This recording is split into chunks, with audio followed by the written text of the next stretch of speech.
नटी आर्य एवं एतत्। नटी जो कहती है वो कहती है कि हे आर्य एवं एतत्, कि ऐसा ही है, कि हे आर्य ऐसा ही है कि वास्तव में जब तक विद्वान संतुष्ट नहीं हो जाए तब तक जो है हमें भी जो है अपने कार्य को सफल नहीं मान सकते हैं। अनंतर करणीयम आर्य आज्ञापयतु, अब आगे क्या करना है उसकी आज्ञा दीजिए। सूत्रधार कहता है किम अन्यत अस्या परिषद है श्रुति प्रसादनत है, कि सभा में उपस्थित जो विद्वान लोग हैं, सदस्य जो लोग हैं, उनको दर्शक जो लोग हैं, उनको श्रुति प्रसादनत है, उनको प्रसन्न करने के अतिरिक्त और क्या कार्य करना है। तद इमामेव तावत अचिर प्रवर्तम उपभोगक्षमम ग्रीष्म समयम अधिकृत्य गीयता। तब इस समय क्योंकि ग्रीष्म ऋतु है तो ग्रीष्म ऋतु को लक्षित करके तुम जो है कोई गीत गाओ, क्योंकि नाटक जो है उसको प्रारंभ होने में अभी कुछ समय है, तो दर्शकों को जोड़े रखने के लिए कि दर्शक जो है नीरस नहीं हो जाए, उनको नीरसता नहीं लगे, तो उनको जोड़े रखने के लिए वो जो है कह रहे हैं सूत्रधार नटी से कि तुम जो है इस समय ग्रीष्म ऋतु का समय है तो तुम कोई गीत सुनाओ। सुभग सलिल अवगाहा पाटल संसर्गी सुरभि वनवाता प्रच्छाय सुलभ निद्रा दिवसा परिणाम रमणीय। अब कह रहे हैं कि सुभग, सूत्रधार कहता है कि संप्रति ही, क्योंकि इस समय ग्रीष्मकाल कैसा है, तो ग्रीष्मकाल का वर्णन करते हुए जो है वो एक तरह से कह रहे हैं कि सुभग सलिल अवगाहा, कि सुबह सलिल जल में स्नान करना, हाँ अवगाह स्नान करना जो सुबह बहुत अधिक अच्छा लगता है। ग्रीष्म ऋतु जो है, इस ग्रीष्म ऋतु में जल इच्छा होती है जल में खूब स्नान करें ताकि शरीर को शीतलता प्राप्त हो। तो जिन दिनों जल में स्नान करना बहुत अधिक अच्छा लगता है, पाटल संसर्गी गुलाबों के, पाटल कहते हैं गुलाब को, पाटल संसर्गी और गुलाबों के संपर्क करने वाली सुरभि सुगंधित प्रच्छाय कि सघन छाया में, अच्छा वायु जो है वो भी कैसी हो जाती है, सुगंधित हो जाती है, कि हवा बह रही है तो हवा जो गुलाबों के पुष्पों के संपर्क में आती है तो वायु भी सुगंधित हो जाती है। साथ ही साथ जो घनी छाया है उसमें नींद भी, प्रच्छाय सुलभ निद्रा, और यदि कोई वृक्ष हो या कोई भी किसी प्रकार की छाया मिल जाए तो ग्रीष्म ऋतु में उस छाया के नीचे जो है निद्रा भी आसानी से आ जाती है। तो ऐसी ग्रीष्म ऋतु है ये। और दिवसा, और उस दिन का जो अंत होता है, ग्रीष्म ऋतु में जो दिन का जो अंत होता है अर्थात सूर्यास्त का समय, सायंकाल का समय, वो जो है कैसा होता है, रमणीय, हाँ अत्यधिक रमणीय होता है। कि दिन में तो सूर्य अपने प्रचंड तेज से जो है सबको जलाता रहता है, सबको प्रेरित करता रहता है, लेकिन सायंकाल के समय जो है थोड़ी शीतलता हो जाती है। तो कह रहे हैं कि सायंकाल का समय अति मनोहर लगता है, जल में स्नान करना अच्छा लगता है, और हवा चलती है तो गुलाबों के संपर्क में, पुष्पों के संपर्क में आने से वायु भी सुगंधित हो जाती है। और जहाँ भी छाया मिलती है उस छाया में यदि थोड़ी देर विश्राम किया जाए, बैठ लें, तो नींद भी आसानी से आ जाती है। तो ये ऐसे दिन है, तो ऐसी ग्रीष्म ऋतु को लक्षित करके कोई गाओ। फिर नटी आती है, ईशत ईशत चुंबितानी भ्रमरही सुकुमार केसर शिखानी अवतंसयन्ति दयमानः प्रमदाः शिरीष कुसुमानी। कि प्रमदाः की जो स्त्रियां हैं वो दयामानः, दया भाव से प्रेरित होकर के, भ्रमरही जो भ्रमर है, भंवरे हैं, उनके द्वारा ईशत ईशत कुछ कुछ चुंबितानी जिनका आस्वादन किया गया है, ऐसे सुकुमार कोमल, केसर शिखानी केसर के जो अग्रभाग वाले हैं, ऐसे शिरीष कुसुमानी शिरीष के पुष्पों को, शिरीष के फूलों को, अवतंसयन्ति अपने कानों का आभूषण बना रही हैं, पहन रही हैं। कि शिरीष के पुष्प जो हैं वो ग्रीष्म ऋतु में आते हैं। तो कह रहे हैं कि ऐसी इस ग्रीष्म ऋतु में सब तरफ जो है शिरीष के पुष्प खिले हुए हैं, विकसित हैं। तो उन शिरीष के पुष्पों को जो स्त्रियां हैं, जो मदमस्त जो हैं, तरुणियां हैं, वो उन पुष्पों को तोड़ रही हैं, वो भी दया से युक्त होकर के। और भ्रमरों के जो भ्रमर हैं, जिन्होंने जिसका आस्वादन किया है, अर्थात शीश के पुष्पों में जो पराग होता है उस पराग को भ्रमरों ने ग्रहण किया है, ऐसे उन पुष्पों को जो स्त्रियां हैं, वो स्त्रियां उन शिरीष के पुष्पों को तोड़ करके जो है अपने कानों का क्या कर रही हैं, आभूषण बना रही हैं। तो इस प्रकार से ऐसी ये ग्रीष्म ऋतु है। साथ ही आगे जो है फिर वो कहती है सूत्रधार, आर्य साधु गीतम, कि हे आर्य तुमने अच्छा गीत गाया। अहो रागबद्ध चित्त वृत्ति आलिखित देव सर्वतो रंग है, कि तुम्हारे संगीत का जो राग है उससे आकर्षित होकर के सारे दर्शक चित्रलिखित अर्थात जड़ से हो गए हैं। कि तुमने ग्रीष्म ऋतु का इतना सुंदर वर्णन किया है कि सारे जो दर्शक हैं उन्हें ऐसा लगा कि मानो ग्रीष्म ऋतु उनके सामने ही है और ग्रीष्म ऋतु में जो जो घटित होता है वो सारी घटनाएं उनके सामने आ रही हैं जिसका तुमने वर्णन किया है। तत् इदानीम कथमत प्रकरणम आश्रित्य एनम आराध्यामहे। तो अब ये जड़ हो गए हैं, बिल्कुल चित्र लिखित से हो गए हैं, तो हम कौन सा प्रकरण प्रारंभ करके हम इन्हें जो है प्रसन्न करें। तो नटी कहती है ननु आर्य मिश्र ही प्रथम एवं अज्ञप्तम अभिज्ञान शाकुंतलम नाम पूर्व नाटकम प्रयोगे अधिक्रियताम इति। तो नटी कहती है कि आपके द्वारा पहले ही ये बता दिया गया है कि अभिज्ञान शाकुंतल नाम का जो नाटक है उस नाटक का यहाँ पर अभिनय किया जाना है।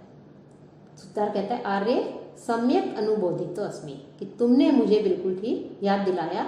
अस्मिन क्षणे विस्मृतम खलु मया, इस समय तो मैं भूल ही गया था कि मैं बता चुका हूँ कि मुझे यहाँ पर क्या प्रस्तुत करना है, मैं यहाँ क्यों उपस्थित हुआ हूँ। तवास्मी गीत रागेण हारिणा प्रसभम ऋत है ईशय राजीव दुष्यंत है सारंगेण अतिहंसा। कि कह रहे हैं कि किस प्रकार मैं सब कुछ भूल गया हूँ, तुम्हारे गीत के प्रति मैं कैसे आकृष्ट हो गया हूँ। कि हारिणा कि मनोहर, तब गीत रागेण तुम्हारे इस गीत संगीत के राग से, अतीर हंसा अत्यधिक वेगशाली, हारिणा सारंगेण कि जो मृग होता है उस मृग के द्वारा जैसे बलपूर्वक प्रसवम बलपूर्वक हृतम हरण कर लिया गया था। किसका? एशय राजा दुष्यंत, जो दुष्यंत है उस दुष्यंत का जिस प्रकार हिरण के द्वारा हरण कर लिया गया था वैसे ही तुम्हारे इस मनोहर गीत राग के द्वारा मेरे चित्त का जो है हरण कर लिया गया है। कि तुम्हारे मनोहर चित्त को आकर्षित करने वाला जो संगीत है उस संगीत के राग से अत्यंत तेज गति वाले दूर तक हरण करने वाले मृग के द्वारा ये जो राजा दुष्यंत है उसके समान मैं भी बलपूर्वक हरण कर लिया गया हूँ। कि नटी के गीत राग से सूत्रधार इतना विमुग्ध हो गया था कि वह नाटक का नाम भी भूल गया था कि उसे कौन सा नाटक प्रस्तुत करना है, उसे इस बात का ध्यान नहीं रहता। तब नटी उसे याद दिलाती है कि आपने पहले ही बता दिया कि हमें अभिज्ञान शाकुंतलम नामक नाटक यहाँ पर प्रस्तुत करना है। तब वो जो सूत्रधार है वो इस कह रहा है कि तुम्हारे संगीत को सुनने के पश्चात मैं इतना मुग्ध हो गया कि मैं सब कुछ भूल गया, मुझे ध्यान नहीं रहा कि हमें यहाँ पर कौन सा नाटक प्रस्तुत करना है, क्या किस प्रकरण को यहाँ पर प्रस्तुत करना है। और कह रहे हैं कि उसी प्रकार से मैं जो है उस नाटक में मंत्रमुग्ध हो गया कि जैसे जो राजा दुष्यंत है ये हिरण का पीछा कर रहा है और ये हिरण जो है ये इस राजा हिरण दो तेज दौड़ रहा है और उस हिरण के प्रति आकृष्ट होकर के जो राजा दुष्यंत है वो भी जो है मानो दुष्यंत के चित्त का भी उस हिरण ने हरण कर लिया है और दुष्यंत भी उसकी तरफ जा रहा है शिकार करने के लिए उसका। तो उसी प्रकार से मैं भी उस तुम्हारे गीत के प्रति आकृष्ट हो गया हूँ। तो ये ऐसा एक दोनों निकल जाते हैं तो ये प्रस्तावना है। तो इस प्रकार से यहाँ पर प्रस्तावना शब्द का प्रयोग करके ये संकेत दिया है कि यहाँ पर प्रस्तावना समाप्त होती है। प्रस्तावना जो है उसको आमुख भी कहते हैं कि अर्थात प्रस्तावना मतलब जो इस प्रस्तावना में जो सूत्रधार नटी है वो वार्तालाप करते हैं, पात्र आदि का परिचय देते हुए कथा वस्तु की सूचना देकर के जो है रंगमंच से निकल जाते हैं। तो इस प्रकार से ये प्रस्तावना है और ये प्रस्तावना देकर के वहाँ से चले जाते हैं। अब रंगमंच पर जो प्रस्तुत किया जाएगा दिखाया जाएगा वहाँ राजा दुष्यंत जो है वो अपनी प्रत्यंचना चढ़ा करके हिरण का पीछा कर रहा है।